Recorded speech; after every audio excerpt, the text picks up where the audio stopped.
Hello, YouTube land. This is Brenton Son coming to you from Lexington, Kentucky, the Bluegrass State. Today we have John, who had a Bigfoot encounter and a very strange encounter 10 minutes after this Bigfoot encounter. I don't want to give that part away, but it was a very odd kind of situation that anyway, he's tried to make heads or tails of it since then, and he said he's thought about it every day since that, just about every day. And I thought it was a very interesting story, and it was in Massachusetts um, when he was basically a teenager, and he and a buddy and another girl basically ran across this Bigfoot, and then they run, blah blah blah, and kind of one of them deals. It was a scary kind of situation for him. But anyway, I'll let him tell the story. It's a interesting story. If anyone out there that has a story that they want to share here on this show, you can contact me at brentonson@gmail.com, and I will get back to you, and we'll see if your show would make a good episode, and leave me some contact information. Give me a brief description of what your encounter or your story is. So let's just go to John, and he's going to tell you where he was living at the time and give you the rundown of the area in which this encounter happened. And I hope you enjoy. I thought it was an interesting story. All right, we have with us today John, and he had an encounter in Massachusetts, and it's a very unique kind of Bigfoot story that he's going to share with us today. So let's just go to our guest and let him tell us his story, and it's a Bigfoot story. So, John, if you would, tell us a little about yourself and where you lived when you had the encounter, if you would. Certainly. My name is John. At the time of the encounter, I lived in a town just south of Boston, 15 miles, called Weymouth. Actually, I lived in South Weymouth. The town was so large it was divided into 4 pieces. And my encounter was in 1972. And South Weymouth was probably the least developed part of Weymouth. And I lived right near a naval air station. And but behind my house was a farm where they raised horses.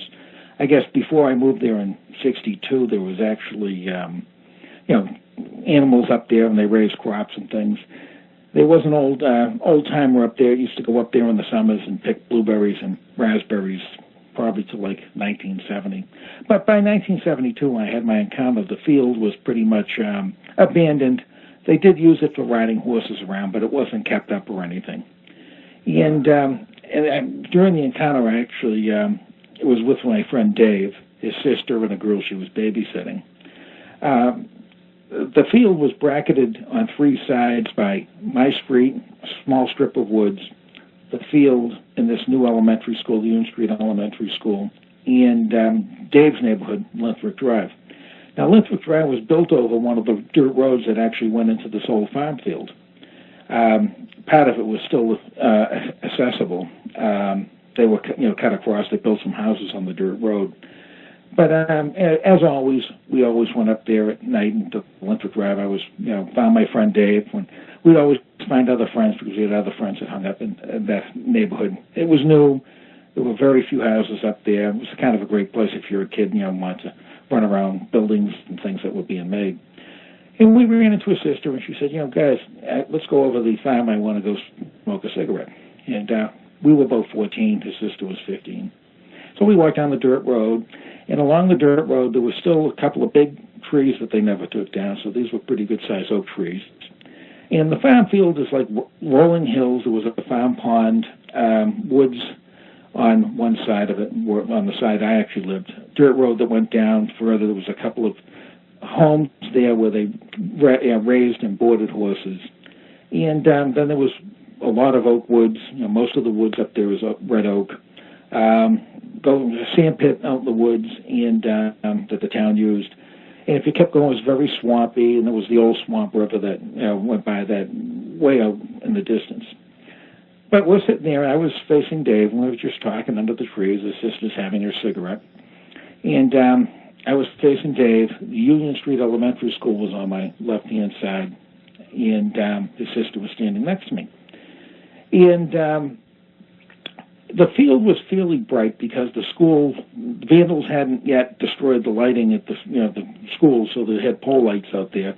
And even though there was a small strip of woods between the field and the school, the field was pretty well illuminated. So as we're talking, I don't know if I sensed something, heard something, or just caught something on my peripheral visions. I turned to my left, and I see this Bigfoot. I mean, that's the only way to describe it. It was a Bigfoot creature. First, I'm saying it looked like a gorilla, but when you see them, they don't look like a gorilla. Gorillas kind of have a flat, concave back. This was an enormous creature. I would say the shoulders were at least 6 to 8 feet off the ground. It was leaned over. The back kind of sloped down. The legs were short in comparison to with the arms. No neck to say. Just the head went right into the shoulders, maybe slightly conical. And the creature, I could tell the way the shoulders were turned. It was watching us, but I think it was like we caught it off guard. I don't know if it was laying out in the field or it was just out there and, we disturbed it. And I watched it put its arms out and put its hands on the ground and then kind of moved its feet up about the same distance as it put its arms up. So it was kind of like creeping along, and I saw this creature do this about 3 times. And naturally, 14 years old, you see this out in the woods, you definitely start freaking out. I look at my friend Dave to say, you see that? And his eyes are like as big as saucers and his mouth's up. I said, you see that? He said, yeah. Well, we didn't even take time to say anything to his sister. We just booked out of there, ran down the dirt road and up into his neighborhood. And his sister's in tow with the kids she's babysitting. And she said, why'd you guys run? And we said, there was a Bigfoot in the field with us. And she thought we were just, pulling her leg and called us a few choice names. And she went back to the house she was babysitting. So we were standing there, and I was saying, what did you see, Dave? And, him and I described exactly the same thing. We saw an enormous creature creeping along. You couldn't really tell if it was fur. It was basically a big silhouette against the school, the lights from the school, but definitely was nothing. There were no animals, especially in 1972. There was no deer, no bear. There's nothing to master. The biggest animal out in the woods would have been a groundhog or something, or a squirrel. There's nothing that big out there. So we said, well, it was heading towards this house they were building. There was a Dave's house bracketed one end of this field, and there was a small strip of woods there, and they were building a brand new house. Split Entry Ranch was under construction. We said, well, let's go down to this house because, it was heading this way. Maybe it's where we can catch a glimpse of it. And as we get to the house, we're standing in front. We heard some wood, being knocked around, or maybe something rummaging maybe through some of the building supplies. And at that point, we said, probably not in our best interest to be trying to find this thing ourselves. So we were trying to head back, to turn tail and go to this house that most of our friends hung around because there were a couple girls there they were all interested in. So we were heading back to this house. Now, on this stretch of this neighborhood, which was new, there's only 6 new houses probably completed up there. There were 3 houses right in this area, 2 on our right, 1 on our left. As we're walking down to go to this friend of ours' house, which was directly in front of us, there's a bolt of a laser beam, a bolt of light, whatever you want to call it. It looked like someone stretched a black light right across the treetops. I remember in particular that there was this house that the house on the left had a dead tree at the end of the driveway. I remember focusing on that because I was thinking the developer had a penchant for killing all the trees because he always used to bulldoze the roots. And the beam just shot right across in front of us, but it wasn't just a beam of light. It actually hummed. I mean, you usually don't hear a light. This actually went, and it didn't illuminate anything. It looked like it was like 6 inches in diameter, solid rod of purple light, and it actually almost had like an energy feel to it. So naturally, we kind of freaked out about that. But we did finally get to our friend's house, stood on the front porch, and kind of looking back, and never saw anything else that night. So that's pretty much my story of that encounter that night. Right. And I don't know if you have any questions or anything you want to ask me about that. Yeah, yeah. So when you were looking at this this creature that was in the field, how tall was the grass? I'd say the grass was probably about 3 feet. Okay, so And you could see it. It wasn't like heavy grass. It was like some of those screens that were up 3 feet. yeah, It would get trampled around. There were horses that would go up there, and kids would walk through there. right, And again, the creature, I might mention this, the creature was probably no more than 30 to maybe a maximum of 50 feet from us. yeah, And I never heard it. It was creeping I think it was creeping to kind of get away from us, not to, it wasn't, trying to attack us or anything. right. I think I don't know if it was asleep out in the field or what, but another thing, I mean, like Massachusetts is not like a hotbed of Bigfoot activity, although there have been sightings there that I never knew about before this. But this was nighttime though, right? Yeah, I should have said that. It's about 7:30 at night in September. It was actually September 29th, 1972. It was the last Friday in September. Right. I always remember the date. I always said it was the last Friday in September. Well, sometimes when there's kids around, even if it's a field with grass, if the grass is 3 feet or so tall, those creatures have been known to kind of try to sneak up and creep up on and get closer just to get a better look at the kids. Well, it was definitely looking at us. Right, yeah. I couldn't see any facial features, but it was definitely looking at us. Right, yeah. I mean, maybe you all kind of came up on it and it was maybe trying to get away, but I have heard of stories where they tend to try to even in the grass they'll crawl up. Sometimes they'll even belly crawl in shorter grass than that and get up to where they can kind of look at the kids, get closer to them, and things like that. But typically they wouldn't have the light behind them. They would do it in a more kind of sneaky kind of way. But yeah, as I said, the field was probably, I mean, you know how you are when you're a kid. You're always out in the dark anyway. And, especially teenage boys, you can see pretty good in the dark. But we had that school behind us, and that was really well illuminated because it was brand new, and they had the pole lights at the corners of the playground and stuff. Right. It didn't take very long for them to get knocked down and the lights broken. But at that time, everything was working up there. Right. And as I said, it was pretty close to us. I mean, it was kind of scary because this thing was, as most people, talk about them, they're just big. I mean, they're just such a massive creature. It's like kind of takes you aback because you're not used to seeing anything that big out in the woods. Right. Yeah. So across the shoulders, how wide do you say it was? God, it looked like it was at least 4 or 5 feet across the shoulders. So I mean, these arms, shoulders were enormous. Wow, that's scary. Well, yeah. Especially when I knew it was looking at me. Yeah. You could tell how the shoulders, were slightly turned because I don't think they can turn their head very well. I think it had to kind of turn its whole shoulders, and that weird hand motion of, I always hear about them running on their back feet and stuff, as a biped, but this was actually, it would put its arms down and, it put its arms out about 3 feet and then whack its little, shorter back legs up to 3 feet. Right, yeah. Yeah, actually, when they run on all fours like that, they'll have their back feet will actually come, if they put their hands down, their back feet will actually come in front of the hands on the ground, and they can run really, really fast on all fours. Well, I can imagine they could. Yeah, if you watch a gorilla run on all fours, these things do it just a little bit better, and they keep their head up when they do it. It's not like they tilt their head down. Their head is kind of up, so it can keep their head up and look towards. It looks like that's what he was doing, is looking at you all and kind of stand on all fours to stay low in the grass. Very interesting, though. So when you all seen how huge it was, did you know what it was? Well, I've always followed things like Bigfoot, and my grandmother used to get the National Enquirer, and I knew about the Patterson film and things.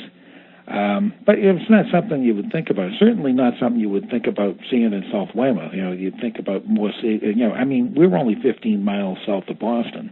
Right. So it's not like we're in a heavily forested area. Although where I am, where we were in Weymouth, there was a lot of woods, the old Swamp River, and the Naval Air Station, which was like 2,000 acres of undeveloped land except the runways. Right. And actually, where Weymouth sits, and you're familiar with the Bridgewater Triangle area, correct? Yeah, I've heard of it. Yeah. Yeah. Well, Abington is what they consider the northern point of the Bridgewater Triangle, and there have been Bigfoot sightings and thunderbirds and snakes and UFOs and devil dogs and whatever you want to come up with that supposedly has been seen in there. But South Weymouth is really right on the border of the tip of Abington. South Weymouth borders Abington, and actually, basically, the joint of the towns is actually in the air base. There were 3 towns that own that air base. Right. So, and I assume the beam we saw had something to do with that creature, because we were always out in that woods. I lived there for 10 years before that, and hung around there for another 25. I didn't move out of Weymouth till I was 40. Right. And we were always in those woods. I used to go out walking in those woods in the middle of the night.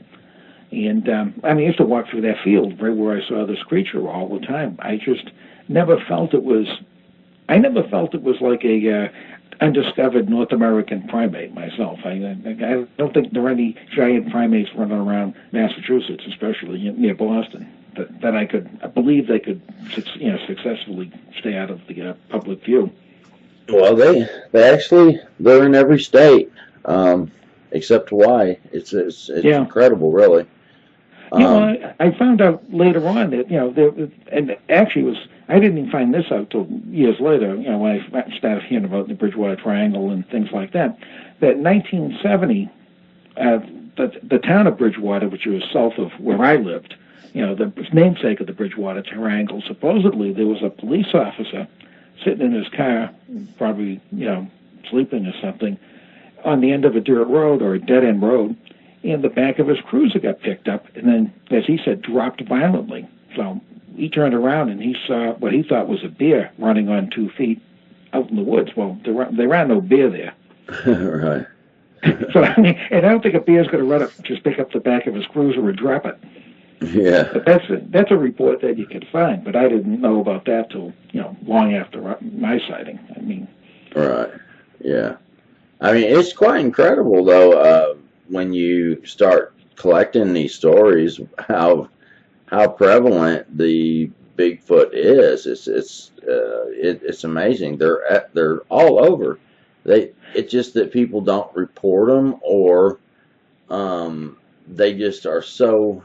They're not easy to see, man. A lot of times people don't see them. That you can walk right by them. We didn't hear a sound. I didn't hear a peep. When he moved, I didn't hear anything. Right.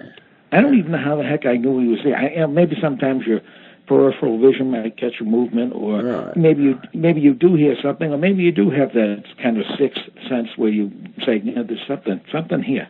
Right. But his sister never saw it, and his sister was facing it. She would have been the one facing it.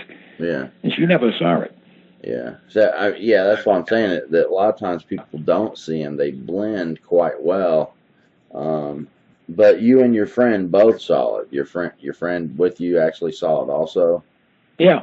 Him and I described the exact same thing. We used to talk about it all the time. Yeah. So then it was and I knew him from first grade on, so I knew him. Up to that point, probably 8 years. Yeah. So and I knew him, until recently.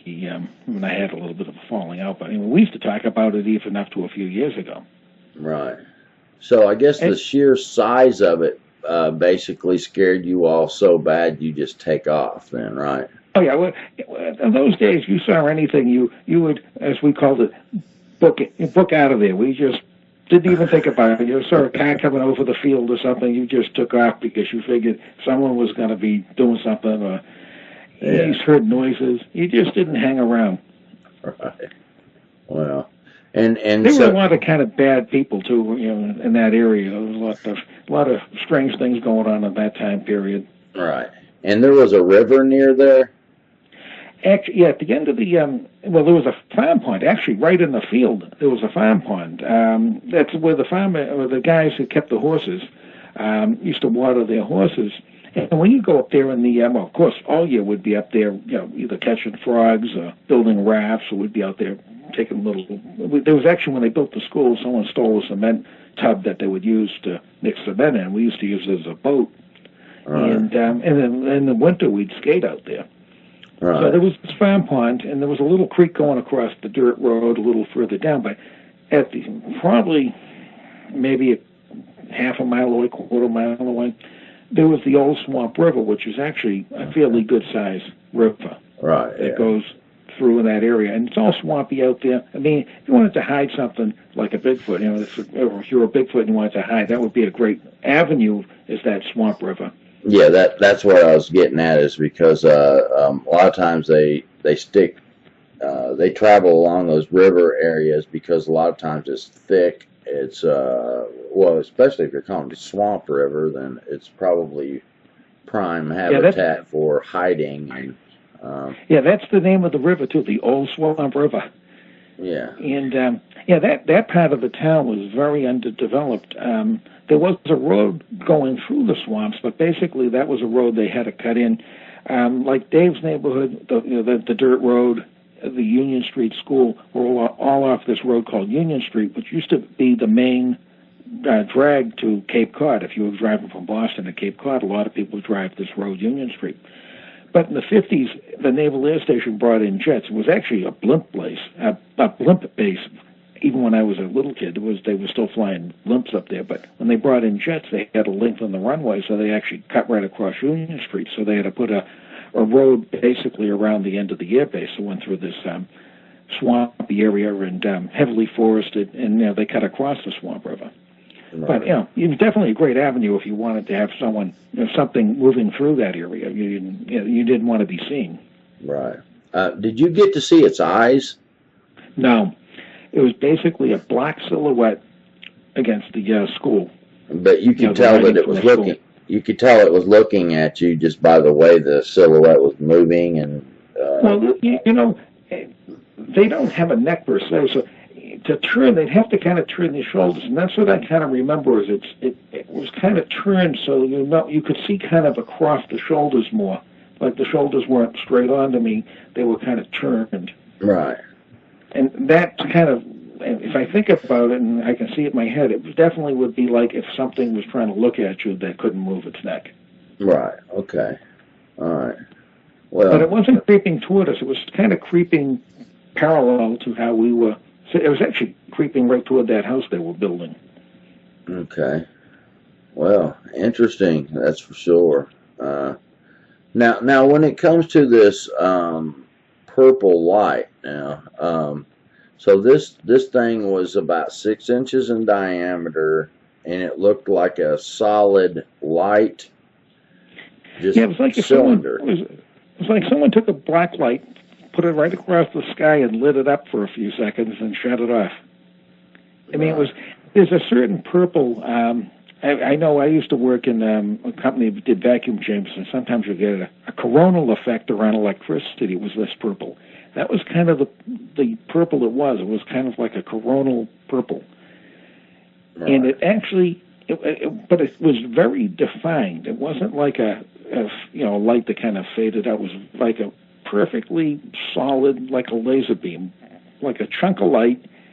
And as I said, it had an energy to it, and it hummed. It actually went, mm. I mean, that kind of freaks you out right there. Right.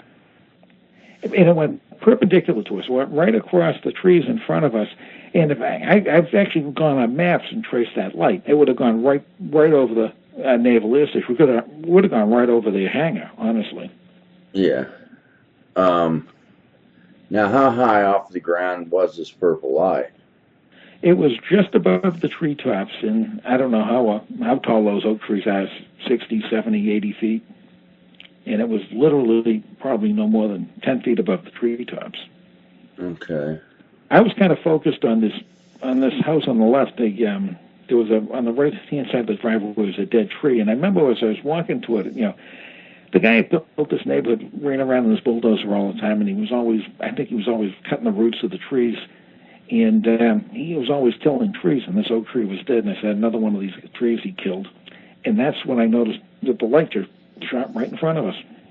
But I don't think it had anything to do with us, per se. I think it was just a beam of light, and we just happened to be there. It wasn't like anyone was shooting a beam of light at us. Right, yeah. I mean, that's interesting that it would be a solid-looking beam of light, and it didn't seem to illuminate nothing else. It's just the light, the beam itself was light, right? Yeah, like it was encased in something. I mean, it's really hard to explain. Right. And well, if you look at a laser beam, that's kind of how a laser beam is. Right, yeah, yeah. But nothing this big. I mean, this was really large. Right. Probably. Yeah, sometimes these things happen, you wonder why no one else saw this, but, I don't know if anyone didn't see it, and no one ever reported it. Yeah, yeah. It makes you kind of wonder if the military base had something, going on. I mean, it's hard knowing, it's hard to say. But a lot of times, too, when there's this Bigfoot activity, there's strange stuff sometimes goes on around, the Bigfoot activity. But where it's cutting across the military base, it's just, I mean, that's where my mind would want to go first is, what were they doing there? Was there some kind of laser that they were messing with? Yeah. It was there was a naval reserve base, had a Marine attack squadron there, but their business was anti-submarine warfare. And I know, since they tore down the base, they had 2 special weapons bunkers up there. I know they used to have nuclear weapons for the anti-subplanes up there. Right. And I know a lot of times nuclear weapons seem to attract things. Yeah, right. And we probably weren't more than 0.8 of a mile, 0.7 of a mile from where those bunkers were. I mean, literally, the Naval Air Station was right on the other side of Union Street, right on the other side of the street from the elementary school in Dave's neighborhood. So when you seen this purple beam of light, did it go as far as the eye could see? As far as we could see, it was like if someone stretches it from horizon to horizon to wherever we could see. Wow. It made. I mean, it was strange. Yeah, I bet. Yeah, my goodness. And so you could hear electronic, like bzzz, kind of. Yeah, it was kind of a hum. It went just like that. Wow, that's incredible. And that was in 1972, huh? Yes, 72. Huh. Now, I know that base had a few weird things. They used to do some stuff up at that base, too. Supposedly there was some sort of research facility up there. They did a lot of special stuff in there. A lot of, since it's right near Boston, there was MIT guys up there, and they developed a lot of anti-submarine warfare technology up there. And I've always heard from Navy guys I'd run into, because you could actually go up to where the end of Union Street got cut off, and you could sit at the runways and watch the planes all day if you wanted to. Yeah. And there was always Navy guys up there, and they were always saying there was always, a lot of weird stuff going on up there. Right. It was just bizarre for you to see this Bigfoot creature and then see that. So the kind of the within 10 minutes. Yeah, maximum. within 10 minutes of each other. So it's hard. I kind of wonder. Yeah, because I noticed it was hard for you not to connect those two incidents, and I kind of can't blame you, because the two most bizarre things that you maybe have ever seen, you've seen within 10 minutes each other, and bam, there they are. Yeah, right. I assume they had something to do with each other. Yeah, yeah. I mean, I don't blame you for thinking that. I mean, who knows? the military base being near, that's just I mean, it makes me kind of want to think that they were doing something there. Maybe they were after, maybe they were tracking the Sasquatch or something. Who knows? Well, and there again, there's always debate on what a Sasquatch is. I mean, is a Sasquatch, they always like to say it's an undiscovered North American primate, but then there are those who've actually seen Bigfoots come out of flying saucers and UFOs and beams of light too. Yeah, yeah. I know in 1973, supposedly in Pennsylvania, there was a lot of instances where people saw UFOs and then beaming down Bigfoot that ran off into fields and things. Actually, and supposedly they even shot some of them, and they would just disappear or scream like babies. Right. So, yeah. I mean, mine didn't do any of that, so I don't know if it had anything to do with anything like that. I know down in the Bridgewater Triangle area, which was probably 30 miles south of us. And I used to spend a lot of time there with my friend Dave because we're always looking for something. Never saw anything there. And we were looking, canoeing through all the swamps down there. Never saw any Bigfoots or snakes or thunderbirds or anything. Yeah. But I know there were instances where people did see them down there.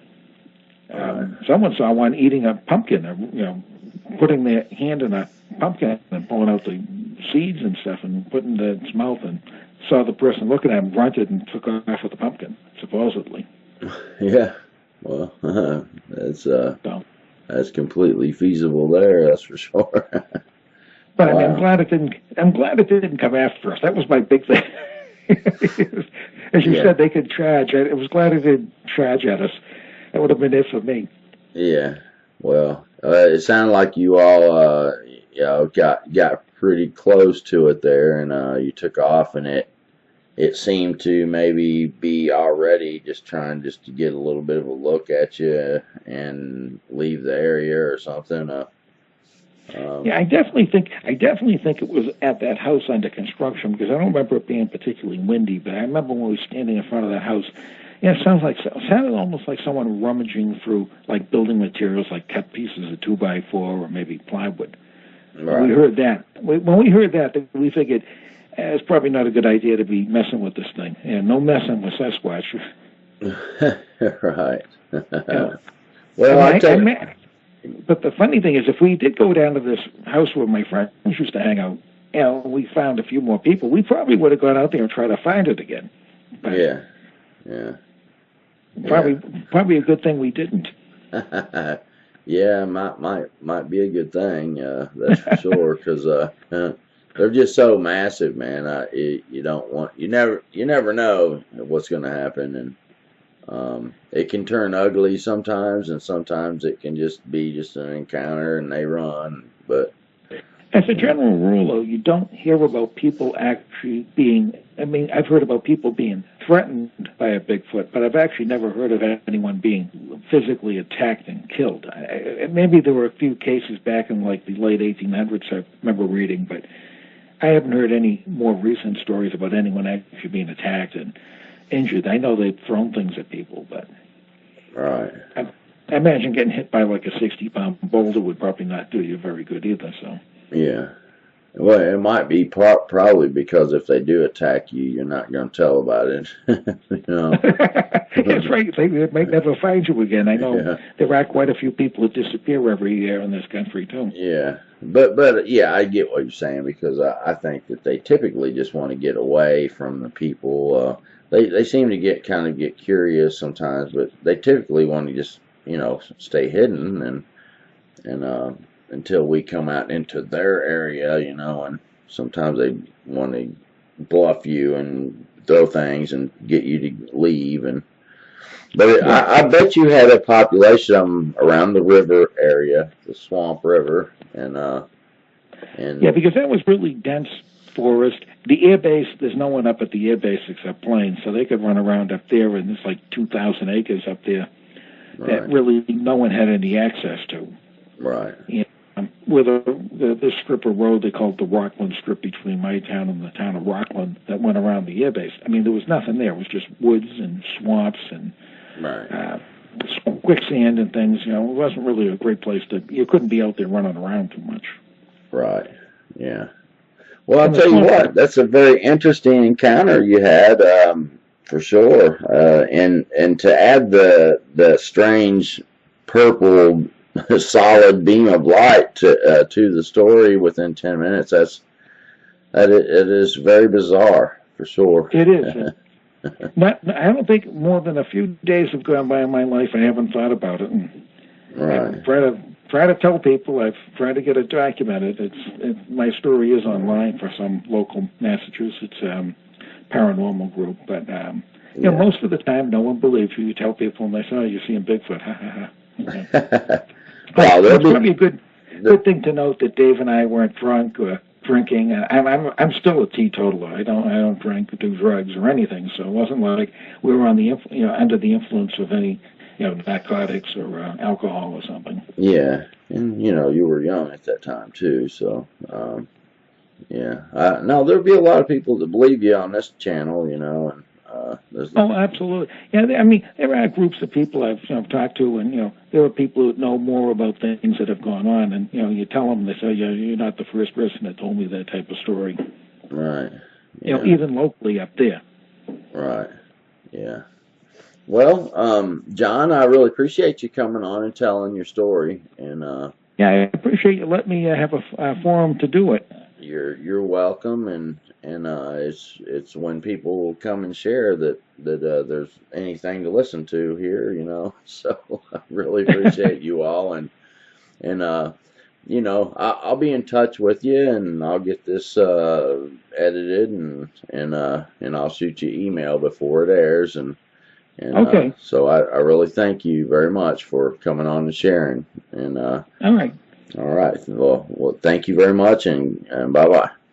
Take care. Have a nice Bye. night. You Bye-bye. too. And everybody out there in YouTube land, I hope you enjoyed that.